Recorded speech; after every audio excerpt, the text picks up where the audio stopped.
All right, we should be. All right.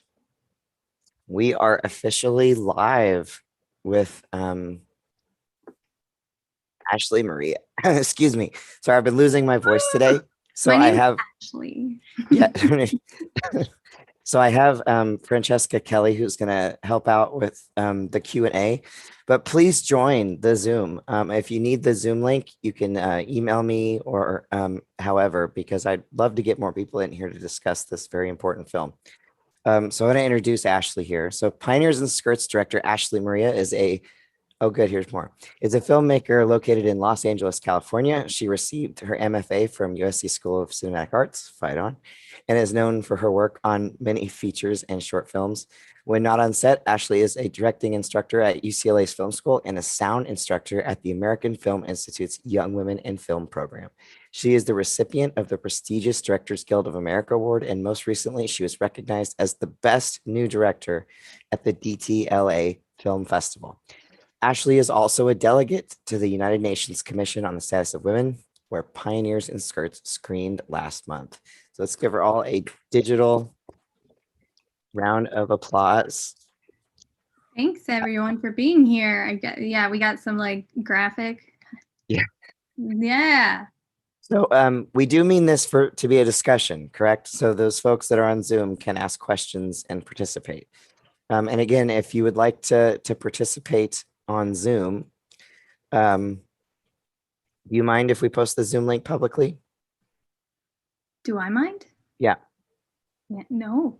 Okay. I Because I mean, think that might yeah. help with maybe registration confusion or something.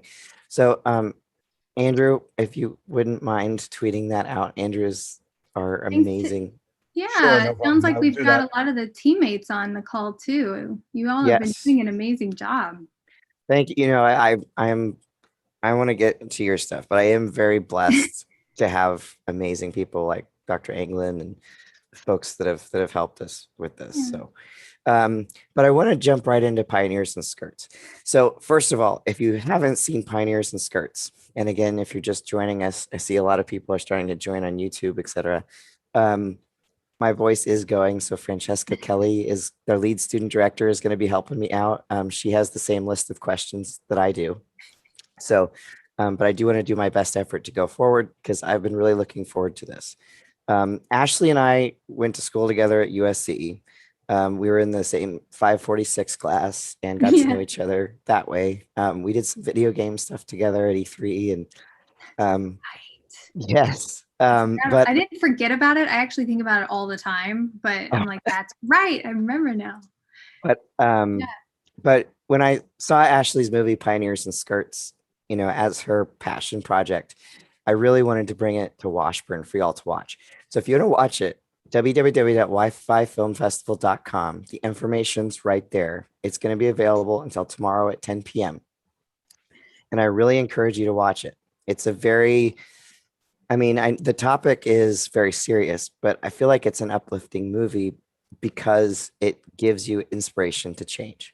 And that's what I like about documentaries, are the ones that make you want to change the way things are. And I feel like this one does a really good job at that. So let's go ahead and start talking about the movie. So what scenes or moments in the film had the biggest impact on you? Or excuse me, you follow and interview several people in the film. How did you decide on who to interview for the movie? Sure. Yeah, so you're doing a good job. I'm sorry. It sounds like allergies is the issue, and It's I know I allergies. hate that. It's that time of year, everybody. Yep. So we started out the film really just trying to like Leanne's my mom, and we made the film together, and we didn't set out to be a mother-daughter filmmaking team, but it just happened because we both knew we wanted to solve this problem I was facing and then she faced also. So we really just started out in this research phase, which is really important when you're making a documentary film, especially if you're not really sure where it's going to go. You want to make sure you are asking a million questions, filming it, getting good sound, getting good video, because you never know if you're actually going to use it later in the film. And so Leanne and I invested in like a DSLR, and I already knew how to do sound. And we just started asking questions of people. And one thing led to another, led to another, led to another. So like, for example, we went to a girls conference in North Carolina. It was like, I don't know, Girls R Us. I don't know what the name of the conference was, but it was like, okay, what are they actually showing these girls? Like teaching them about career, teaching them about self-image, confidence. And over in the corner was this robotics team. And we're like, oh, what's that about? And so we got to know this team, which then led us to the team that you see in the film. So the important thing is like, you follow many stories, you follow many characters, but they may not all make it into the film, but it influences you in one direction or the other. And so eventually we found the 3 young girls that are in the film. And the funny thing was, like, we weren't totally sure what their story was going to be either. And so we just kept going back to them, asking questions, seeing how their lives progressed, because one of the solutions in the film that we talk about is how it's the middle school age for young girls, that, these biases, the sexism, the stereotypes really start to ingrain in a young woman. And so that's one of the ages where we discovered, like, you really have to get in there and nip it in the bud right away. And so we're like, okay, well, how are they doing that? Is it working? And so we just kind of knew it was going to keep going. And that's why documentaries take so long sometimes, because you're following characters for years. And then Lily, who is our young mom in the film, she is one of my best friends from UNC Chapel Hill. Go Tar Heels. Am I allowed to say that? I don't know. Yes. Okay, good. Of course. I know, I'm like, you never know anymore. But she was the one that we were like having dinner with, and she told us her story, and it was actually my mom who said, "You're going to be in our movie." And I was like, I don't know, I don't want to, impose. It sounds like she's really going through something. And then mom definitely said, no, we're filming it. So that's really nice when you have a partner in crime. You know what I mean? When you're making a film, you have somebody who can kind of champion if maybe you're second guessing something, and then vice versa. Like if she's second guessing something, I'm like, hey, no, we can do it. Let's do it.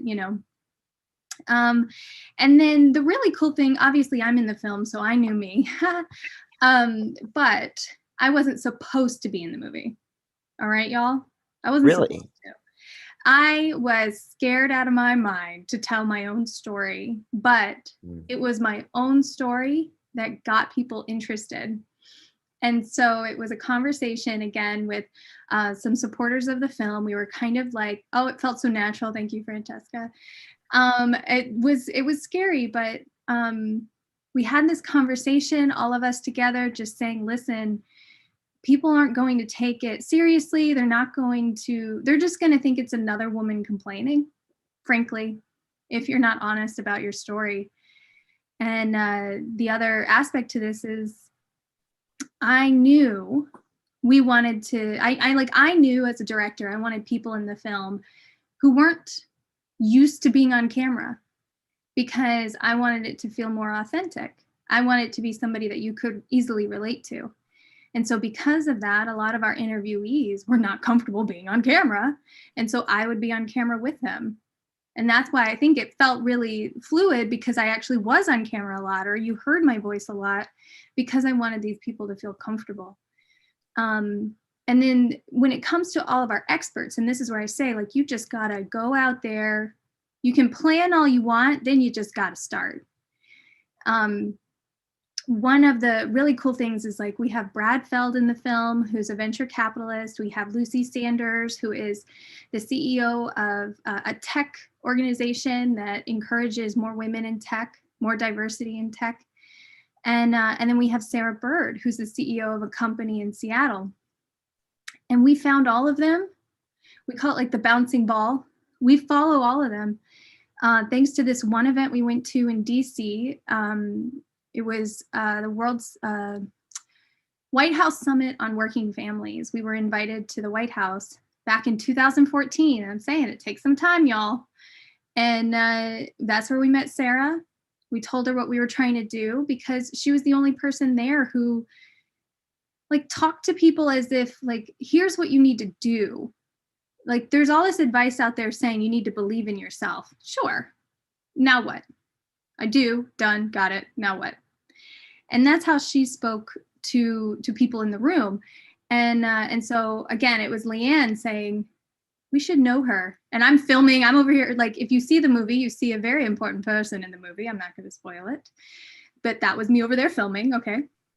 Mom hunted her down and said, you need to know about pioneers and skirts. And so then she said, you got to meet Brad. Brad said, you got to meet Lucy. And then we made it all happen. And so I think I'm making it sound like Leanne was the one running around telling everyone they're going to be in our movie. But really, we were much kinder than that. We're like, would you like to be in it?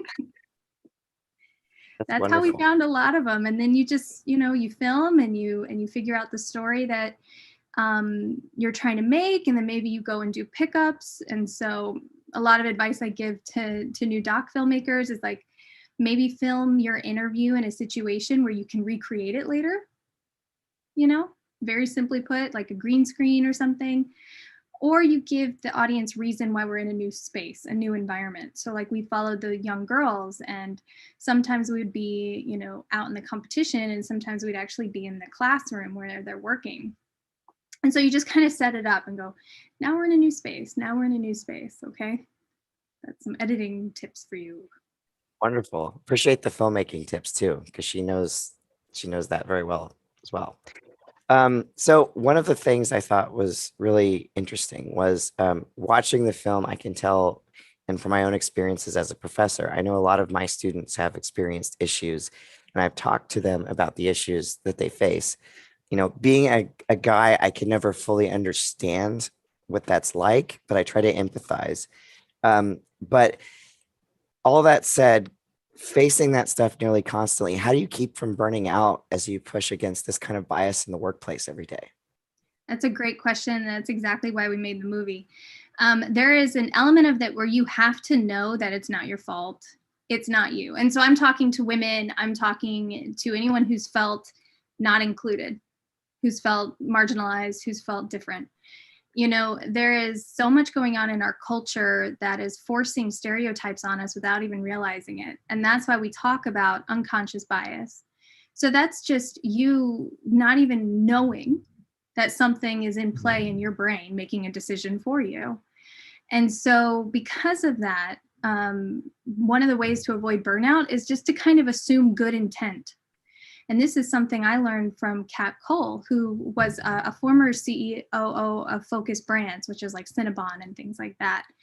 She was the one that said, listen, you're only going to survive it. I mean, she didn't say, but she's like, you're only going to survive it if you just assume good intent. Like this person just has no idea that they are treating me this way, treating me differently.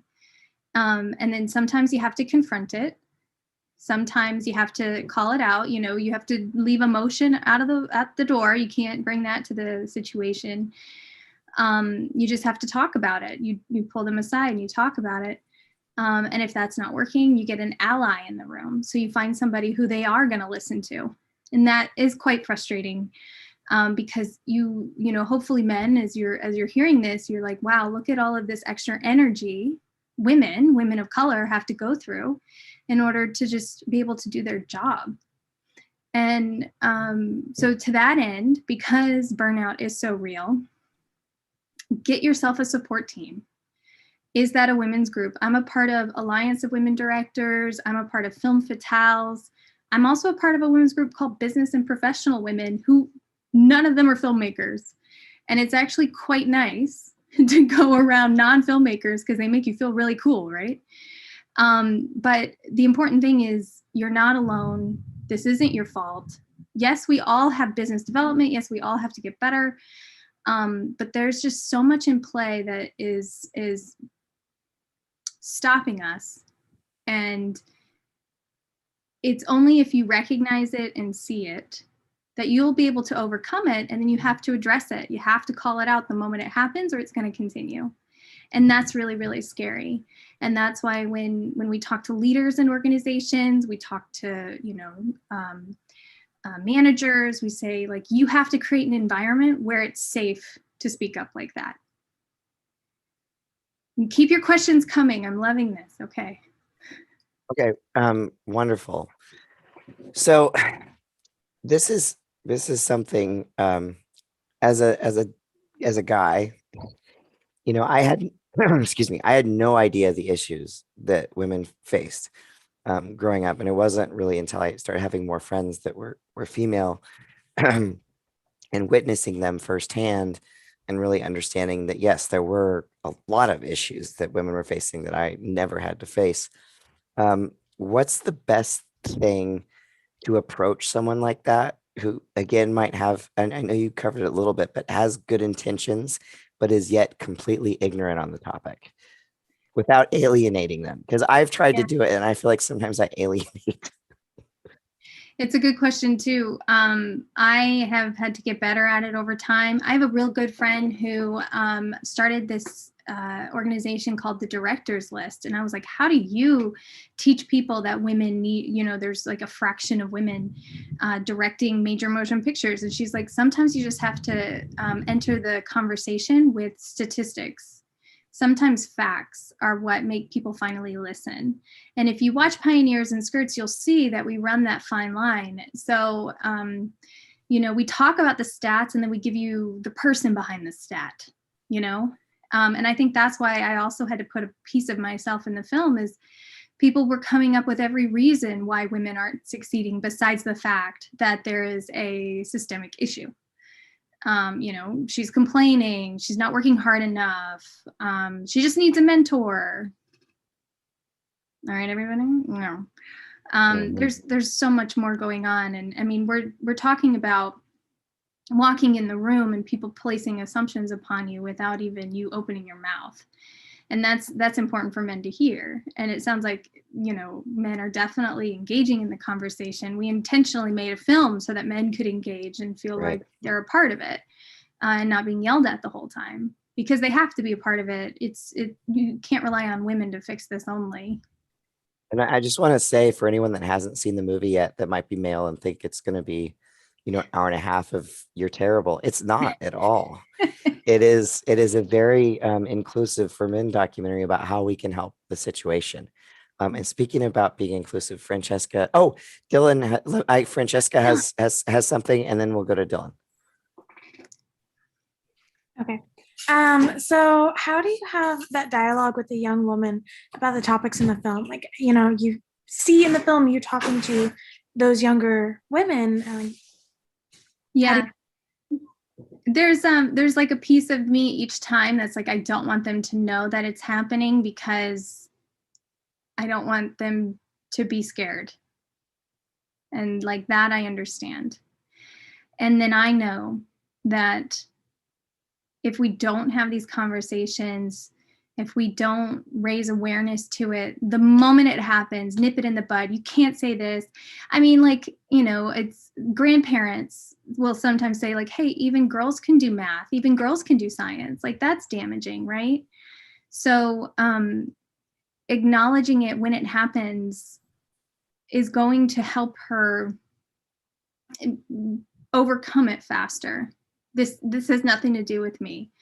There's a systemic issue, like acknowledging it, because it's not like if you just believe in yourself, if you know it's out there, because that's exactly what happened to me, right? And that's again why I had to put my story in there, is like I was confident, I was a go-getter, and I had people chip at me every chance they had, called me aggressive, called me a bitch, and it sucked. It really sucked. And so I took it personally because I was like, what am I doing? Why is this? What am I doing wrong? Right? What am I doing wrong? So although the conversation is tough, and luckily for me, I had my mom to talk to, and then we started making a movie about it. Although the conversation is tough, you have to have it because it could come and bite her later, and affect her when she's 25, 27, and she's burning out because she's seeing her male counterparts soar past her. And that is statistically proven. And so that's why I say you have to talk about it. Thank you, Francesca. You're muted, Matt. I want to You're also muted. remind myself to turn on my mic, but I also want to remind you that you can write in questions on any of the different streaming platforms you're watching this on. And I'm happy to read those out loud. Dr. Stover, who's our chair, said such a good point about unconscious bias and burnout. And I want to go ahead and turn this over to Dylan. What was your question, sir? And I probably shouldn't be admitting this, but I'm probably the only one here that has not seen Pioneers in Skirts yet. But you better watch it soon, bud. I will. I did watch the trailer before coming on here, and it looks phenomenal. I knew it was something I wanted to watch just from the title, but I'm definitely into equality and one thing that I constantly wonder about, because I'm definitely someone who's always defending women and sticking up for them and people of color and whatnot like that. But one thing I always wonder, and I think a lot of men wonder this, is what's the best way that men can help to progress women and stand up for them without making them feel like, because I know some women might feel like it's just, oh, they're just helping out because we're creating noise. How do if that makes sense, how can men like help women without making them feel that way? Okay, so once you watch the movie, you're going to get a lot of those answers too, okay?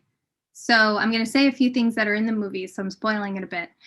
One of the most important things you can do is raise your awareness to the people that surround you.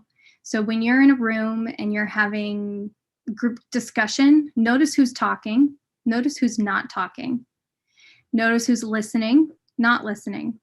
And if you have clout, if you have leadership in that space, it's your job to do something about it. So you say, hey, I want to hear from Amy. Amy, what was your idea again? Oh, I really liked what she said. That's really good. So no, you're not, patronizing her. You're not like, oh, that's so great. You're simply just saying, I liked that. Let's move. Okay, now next. And that's something we do talk about in the film, because it's really, I don't need to be put on a pedestal because I'm a woman, but it's pretty obvious I am fighting a battle that you're not. And so I need help. I need you to be beside me. I don't need you to be in front of me. I need you to be beside me. And then another thing you can do is simply ask, how can I help you in these situations? How's it going? Is there something I should be aware of? Again, create a space where people can talk to you. And then have conversations with your male counterparts one-on-one. There's this issue right now where people are advocating for each other, but they were doing it in the public so that people know they've done it. And that's not necessary. If anything, it's kind of like, should I be applauding you? Like, sure, you're an ally, that's great, but if you're rubbing it in my face, what's the point? So be an ally, but don't feel like you need to be pat on the back every single time. And watch Pioneers in Skirts and share it with your male counterparts and female counterparts. Definitely. Or non-binary. I mean, everybody. Everyone out there, definitely watch this movie. It's a good movie, and it's definitely one that I wanted to bring here and for all you to watch. Regina has a question. I didn't really have a question. I have a comment. I just wanted to say I watched the film last night. I thought it was terrific. And I just kept thinking, I was watching it, of all the different groups that would benefit from watching this film. It's interesting to me. I'm the oldest of 4 girls. So, and my dad was a truck driver. So there was like, it never occurred to me growing up that girls couldn't do things because we had to do them. My dad was not, it's like, and we moved a lot. So the first thing I learned was like, if I want my bed assembled, then I'm, and not have to worry about what everybody else is doing, going crazy, then I'm going to figure it out. And now I'm the mom of 2 teenage boys, which is very different. I mean, I was like, I'm never going to be a mom, first of all, and I'm certainly never going to have boys. So never say never. And now they're both teenagers, so it's really crazy. But I just want to say I heard so much truth in your film, and I just really appreciate it. And I thought you did a great job. And I really kind of thought you were the glue that kind of held all of the pieces together, and made it flow really, really well. So Thank you. yeah, We but I'm had, not a filmmaker or anything. I'm just a fan. oh, please, please, please be my best friend now. Yes. Let's do it. Okay. Okay, bye. We have a comment in from Facebook. All Like, men. Oh, go ahead. Oh, you can go ahead. I was I'll just read gonna after. say, yeah. I please more things. I just want to say, Regina, we had a team of editors who came in. Leanne and I were kind of editing, and then we had a team of editors come in, and our lead editor, Tiffany, just really took my story and streamlined it. And I mean, it's, for the lack of a better metaphor, she built the skeleton and then I came in and put the meat back on. Gross. But that was so important to be able to bring in an editor who really knew what they were doing, knew the topic. We would have long conversations of what we're trying to accomplish. And she would say, okay, this scene is accomplishing that. This scene is not. So let's fix it, you know? And so that was really, it made us both go, this is the movie we've been trying to make. We just needed somebody else, another brain who didn't live it day in and day out to help us make it. So for all you filmmakers, get yourself a team, because it really helps you understand your story better when you can communicate it with other people and get their input. Okay, thank you. Ashley said it too. I say that to the students too. So that's awesome. Thank you. Official. Dennis Damon writes in from Facebook, great advice. All men need to be doing exactly what she just said. Thank you, Dennis. Dennis is one of our big supporters. Oh, he's awesome. One of our big fans. Yeah, Regina, you can be our Dennis too. Like, come on in. Very cool. Dennis is incredible. Yeah. We also got a question. How long is Pioneers and Skirts going to be available? It'll be available until tomorrow at 10 p.m. So, watch it. Just so you know, it's 60 minutes long. So it's only an hour. And we did that intentionally so that you feel like you could talk afterwards. So make sure you do that. Yeah. And it's entertaining too. I mean, I think so anyway. That was important. Again, I'm just going to take over. Matt. Do it. That was another thing really important to us, because we knew this topic is tough. Like we knew we were making a film for somebody basically like me, who was in college going, I've been yelled at enough about feminism. I don't need to be yelled again. And and you go, okay, well, how can I create a topic, and how can I create a film that is going to feel more welcoming, I guess. And so that's why we put in funny, culture footage. We put in funny moments. We tried to make everything feel, like you're being talked with rather than talked at. Because I knew, like, I wasn't listening if I felt like I was being yelled at. And so we wanted you to listen. Okay, I'm done. That's great. And I think it does that. I think it does give that conversation. So one of the things, and you do talk about this in the film, but as a dad, it breaks my heart to know that my daughters are going to have to go through this. If I could give them some kind of verbal armor that would help protect them, to keep, all those, like those little girls that they're not little, they're, they're grade school, when they talk about how they want to follow through and get stuff done and all that. What's the best way to try to empower them? And if you watch the movie, you'll see some of this, but I didn't know if you had any additional. There's this notion of, let's do the work now so we can just get out of their way, right? Let's do the work on ourselves. Let's do the work on our system, our culture, so that we just get out of the way and the young girls can pursue the dreams they want, pursue what they want. I think that's like the dream, right? So that they can just focus on the work, big dreams, let's go. Because we have that in the film too, a young girl who says, really? I'm going to second guess myself in the future. No way. And don't you watch it and you go, God, I want to be her when I grow up. Yeah. So instead, yes, there's armor. I mean, when I was really little, my mom would say things to me. She would be like, all right, Ashley, what does a woman need? And I would yell out, money of her own, and I was like 5 years old. So that was something we did. So maybe you can come up with something like that. I don't know if that's necessary, like if that would really relate to what's going on today. But I mean, I think really just being involved, asking questions, seeing what she's curious about, talk about things when you observe them. Same with boys. Talk about it. How do you feel right now? There's a book out there that I follow an account called A Call to Men, and it's really just about how do we raise our boys to be more inclusive as well. Because again, we talk about in the film, the boys need to know that the girls are supposed to be there too. So they have this book called Big Book of Dares, and it's for parents of little boys to just, be more emotional, be more connected with who you are. So I think when it comes to girls, we have this idea that we want to protect them from the world, and sure, but we need to have conversations about what it is we're trying to protect them from, and try to go at those things instead of going to her and saying, I need to protect you, I need to build you up. I need to go over here and tell them, enough, you're done. That can't happen anymore. Thank you. That's a very good answer. We've got a couple more chats.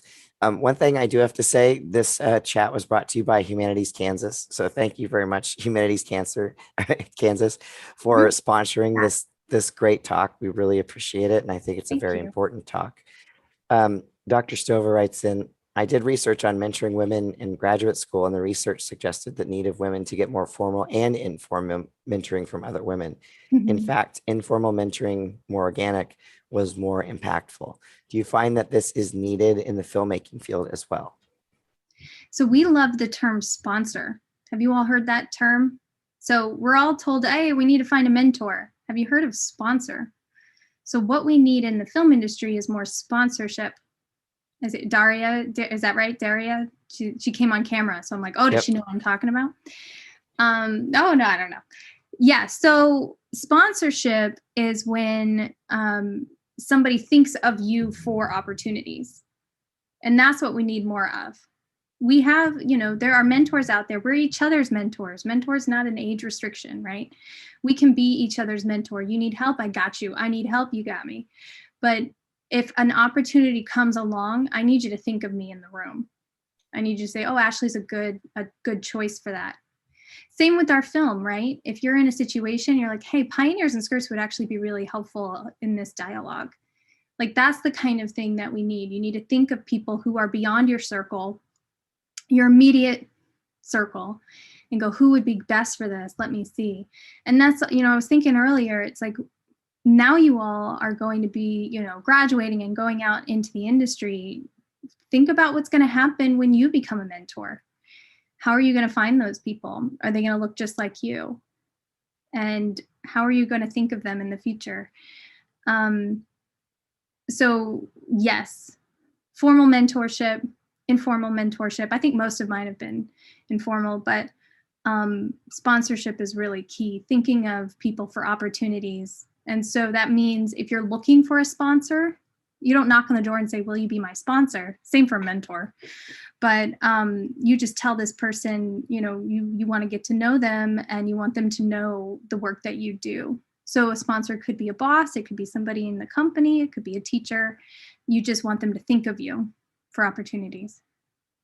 Wonderful. And Daria does have a question. Daria, okay, good. So it's kind of like two questions in one. What is the greatest challenge that you faced in the production of this documentary and on your journey as a filmmaker, and how did you overcome those? So definitely the greatest challenge was, so as a filmmaker, like Pioneers in Skirts came to be because of this challenge I was facing as a filmmaker. I'd walk on set and people would assume I was the girlfriend, you know, anything but the person in charge. I would be, you know, looked at as somebody who's trying to be a director rather than a director. I was sexually harassed. Woo. I was, you know, just never seen for opportunities, things like that. And I always go, okay, what am I doing wrong? And that's where my mom, to her credit, said, it's not you. It looks exactly like what I was going through when I started my career 30 years ago. It just may not be as obvious or overt. And so we went on this journey, and I know I had to go through this journey if I was going to be the filmmaker I wanted to be, because I'm no longer second guessing myself. I'm no longer trying to figure out what I'm doing wrong, and I'm no longer taking things personally. Obviously, I'm going to have insecurities. I'm going to go, you know, into opportunities that are bigger than I'm ready for, or, you know, my next project's going to be a couple $1 million. Here we go, you know. But I'm not second guessing. I know what's going on, and I know how to maneuver it. And so one of the things was it like the biggest challenge in making the film was really just how long it takes. I think trying to find the story. We wanted to run this fine line of telling you about this issue, but also making it welcoming so that you left feeling like you're hopeful, you know, so that you feel like change can happen, because I had to feel that way. And I knew people watching the movie needed to feel that way. And so, you know, we followed people for many years. There are many versions of the movie, and now the movie that you see now is because of a lot of people helping. Even the person that was in the chat, Dennis, they brought us to a conference so that we could do a test screening. Test screenings, everybody. Do test screenings. And that is actually the conference we realized dads are probably one of our biggest audience, because they're going, I know my daughters are going through this. What do I need to do? And so it was challenging how long it took, especially being an independent filmmaker. But it wasn't something I was just going to let go. Thanks. Wonderful. Great question, Daria. And now we have one from Dylan. Dylan. From the monster moderating. On the same token as Daria's question, what was your favorite moment in the film? You know, which could be either something in an interview or one of the responses from one of the kids, or behind the scenes, or maybe something that didn't even make it into the cut of the film. What was your favorite moment? So remember, I was telling y'all stories about how my mom was a go-getter a lot of the time. Have you guys heard of Gloria Steinem? Right? Okay, good. Maybe the younger folks haven't, but Okay. Well, she's basically an icon in this field. And she was at that White House Summit on Working Families, and she was standing in the hall, just hanging out. And I immediately went, ah, she's right there. And I froze. Mom's like, go ask her for a picture, go talk to her. And I was like, blah, blah, blah, blah. And I said, we can't pass this up, but I could not physically move. And so she ran over, and I think with the context of my daughter really loves you, she was able to get the in. And so we went and we took a picture together, and she said, well, I said, you inspire me. And she said, we inspire each other. And I was like, oh my gosh. So look her up. She's kind of a big deal. Thank you. She's like, I love it. You know, in the photo of us, we all look exhausted because it was the end of this huge conference, but I will cherish it forever. So that's one of my favorites. And then once you see the movie, you'll see a scene in the very opening 3 minutes of the movie. The Girl Scouts call me out for something that everyone thinks is hilarious. And I'll just leave it at that. I like your response. It's a good response. It's fun. Daria, It's fun to laugh at yourself. it's important to laugh at yourself, I think, all people. Daria, did you have another question? You look like you were about to ask. No? Nope. Okay. So one thing I was really interested in, did you face any negative repercussions for calling out these examples of bias in your industry? Yeah, totally. When I first started the film, no one was talking about this issue. I lost my mentor, who thought I was basically biting the hand that feeds me. And so I was scared going, should I just let it go? Should I just let it slide? So that was tough, because when we first started the film, people were like, why are you rocking the boat? Stop complaining, just work harder. But I knew there was more. It's not anyone you know, Matt. I saw your message. It's not anyone you know, but thank you for asking. He's like, list of names. Who was it? I want to stop just- watching their movies. I know, right? I know. I mean, long story short, that person is now saying, oh, you're right. I just didn't realize. After the fact. Yeah, and the funny thing is, there was another colleague who jumped at the chance to know more about this film, and that's what made them go, oh, she's not just complaining. So I think that was hard to realize my industry wasn't going to support me in this. And we did get way more support outside of the film industry when we first started. And now the film industry is saying, oh, yeah, you're onto something here. Thanks, Very Matt. nice. And then Regina just would like to say that the Girl Scouts were very funny. Yeah. There are a lot of moments in the film that are heartwarming.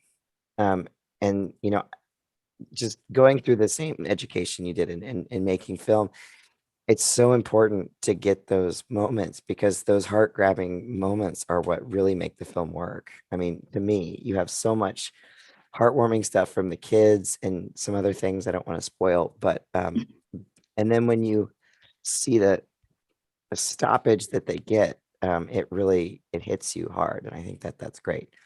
Along those lines, so when people are watching this and their heart is getting grabbed, which it will when you watch it,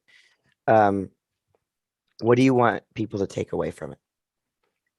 The biggest message for women who are like me is just to see that you're not alone. It's not your fault, because that was something I really needed. And for mentors watching the film, teachers, parents, to see that there is a path. It can be done. I think what's hard is we're running this race, and sometimes you feel like you're alone. And I think I have opened up thanks to making this film. And I see everyone else that is here to support, is here to champion you. So I know for me, it was something I had to go through and have this really tough journey. And that's kind of the point of being a filmmaker, being a writer. You go through this journey so that the person watching doesn't have to waste 6 years of their life, and they can go with you and feel it too, and realize that they can do something. It's my job now as a leader to turn around and make sure I'm implementing these very lessons that I'm hoping other leaders would do. And then it's important for people starting out in their careers to make sure that they keep this all in mind. Like, it's important that we acknowledge stereotypes when they're invading a decision. It's important for us to be allies to other people in the room. I mean, I'm a white woman. How can I help others? So, that's a long-winded way of saying I want people to walk away from the film feeling like there's hope, that you can do something starting right now. And it takes every single day deciding to do something, even just at the grocery store, y'all. There's always something to make people feel more included, because that's the world I want. How about you? Definitely. Go ahead, Francesca. Oh, I was just going to say, I guess it's my turn to take over because Matt's voice is like shot now. Well, Oh, is and it? you'll do a better job anyway. So go ahead. Okay. Um, thanks, Dylan. Enjoy work. So first, I just, as a producer, because Leonora has told us not to call ourselves aspiring, we are like put that positive energy out there. So as a producer, watching you talk to Brad, who is, a big pivotal role, I feel, in the film, about money and just the way he talked to you about money was powerful for me. Like that kind of shook me in a way. And this correlates with my next question is like sorry, my fiance is doing dishes in the other room. You can't hear that I'm what was your biggest surprise in making it? Like, was it that interaction with Brad? Was it, getting to have that interaction at the White House? Like, So I love that Leonora came and talked to you all. I love Leonora. This is so cool. She's inspired me when it comes to cinematography and filmmaking. She's amazing. So there's a few things that I took away from the film that I repeat today is what Lucy Sanders says about stereotype threat. Sometimes we're fulfilling a stereotype because we don't want to fulfill it. And we don't put ourselves up for opportunities because, when I was starting out, at USC, there was this kind of assumption that directors who are women are either indecisive or aggressive. And I didn't want to be either. And so I was always like catching myself and trying not to do these things to the point where I almost lost like a sense of self. And she said, that's stereotype threat. And then she also said something to me that sometimes we perpetuate that stereotype by saying things like, I'm not like most women. I'm not like most women because I like math. How damaging is that? And so I had to forgive myself a lot for the stuff that I had been trained to say. And so I think, my conversation with her was like, she was giving me the technical reasons of why I was feeling very lost. And so that was really important to me. And then also, Kat Cole was the person who helped me understand what unconscious bias was in a business setting. She's like, you expect to walk in and just focus on the work, and other people don't see it that way. And that still rings true. I walk in and I say, these people may not see me how I need them to see me, but I still have to do the work, and I still have to show up, and I still have to prove to myself that this is the level of work I can do. And then, you talk about it, or you have to confront things when it happens. But so I think the most surprising was just understanding that, I wasn't alone. There's statistics to prove that women are getting chipped away at the moment they start their career. And then actually putting a definition to it made it not hurt as much. I was like, oh, because that's what's happening. Yeah, thanks. Cool. I know we've got about 10 minutes left, I believe.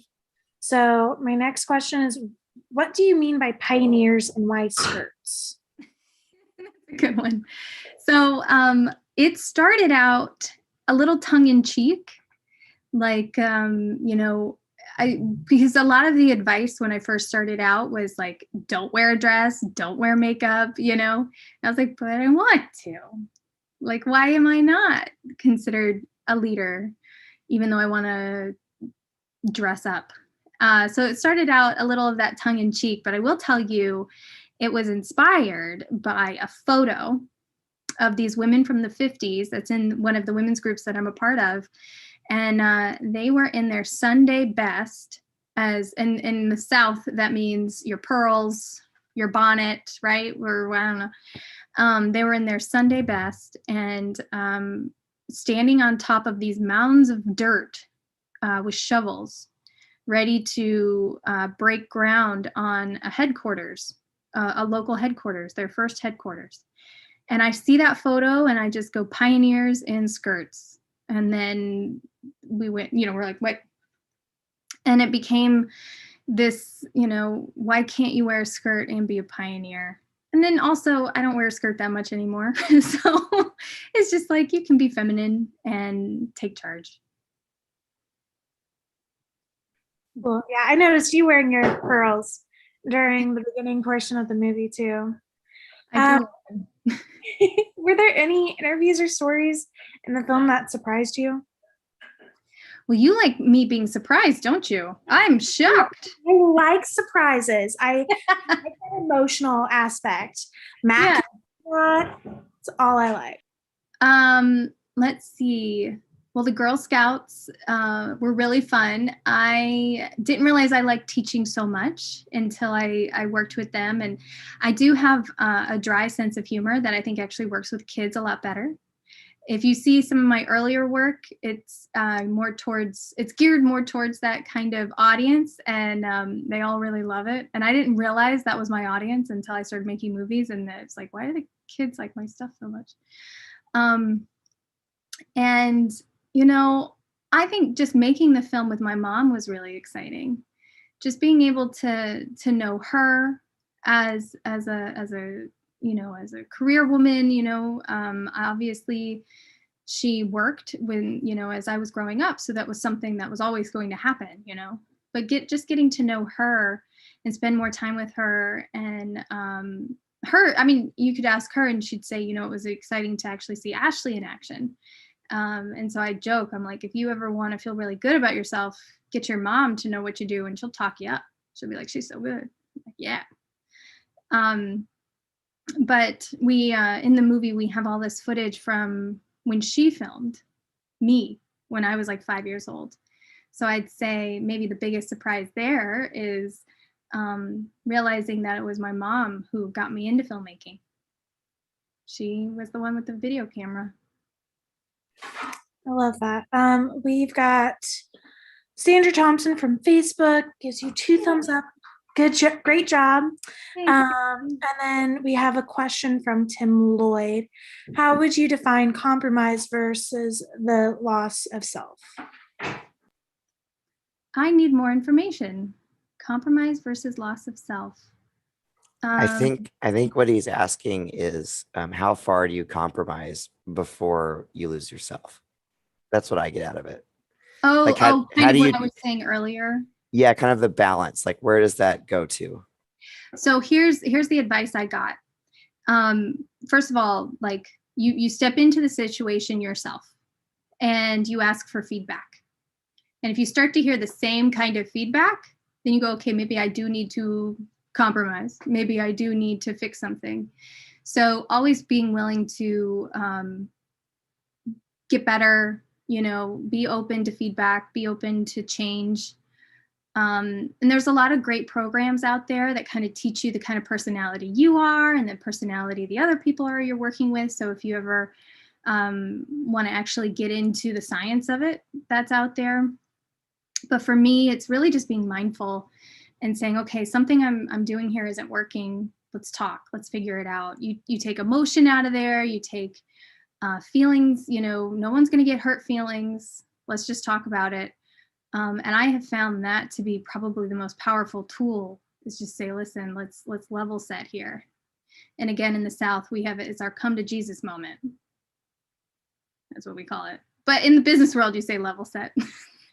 We have that in Kansas too. Okay, good. I'm from North Carolina, in case that wasn't obvious. Okay, so I have one more question, and then it'll probably be like any comments you want to close on. But do you think the tone and voice of your film would be different if you shot it with somebody else that wasn't your mom? Did you think it helped give it that tone with your mom? Yeah, it was like 2 different generations approaching the same problem. So like one of the things is we kind of came to it wondering things. We ask things, we think we know the solution, and then we go out and we do the research. I mean, there is so much out there telling me that it's because I'm a millennial. Oh, millennials are lazy. You're upset that people are calling you these things or not assuming you do good work because you're a millennial and you expect people to bow down before you or something. I'm like, oh God. So I think there was a lot of me second guessing myself because of all the research that's out there telling me it's my fault. And it was her saying, no, like, no, you are not this way. That is not who you are. And so I, like I said before, is you need somebody who's going to be there championing if you can't champion yourself in the moment or something. And then it would go the other way too, is like, I would make sure we're not, and obviously Leanne didn't do this, but, it was so quick for people to figure out what women were doing wrong. And neither of us liked that. And so we would come up with solutions generationally and go, okay, is this a solution? Would that work? And so it was very research based, but yeah, it's definitely a better movie because she was a part of it. If she's listening. She is. She's commenting on Facebook. She's there. Oh, she's there. Hey, Mom. Is there anything you'd like to close with? Any comments? Yes. So thank you, all of you, for being here. And thank you for bringing me to Washburn University. We were supposed to be in person last year, and then this pandemic happened or whatever. But I do want to encourage everyone to see the film. It's available until 10 o'clock tomorrow. And then if you miss it, or if you want to share it with other people beyond that, it is available online. We do host screenings for companies, communities, and schools. And right now we're doing a global impact movie relay, and the film is actually available in all of the UN languages, thanks to a sponsorship, because they wanted it to be more inclusive. So as you're watching, put it in Arabic. Just see how that looks. It's pretty cool. I have no idea what it says, but it's really inspiring to have this kind of support, and I encourage bring this film into your other groups, like Regina was saying, like even Girl Scout troops, like we have them watching it. We have all these different options for how you can view it. I mean, Matt knows, we're just like, we want it seen. We want people talking about it. And so Boy Scouts, yes, my friend, Boy Scouts too, thank you. But yeah, we really just want it out there and people talking about it, and hopefully encouraging conversations of progress, right? Actually meaningful conversations to move forward. And we're seeing that happen. That's the really cool thing, is we're actually seeing it happen and getting the support behind that. So pioneersandskirts.com to learn more about us, and then to check out how you can screen the film in your community. And if you missed any part of this, this will be on our Facebook, YouTube, and Twitch, that you can rewatch this conversation and hopefully inspire you to watch the movie. I strongly recommend that you watch the movie.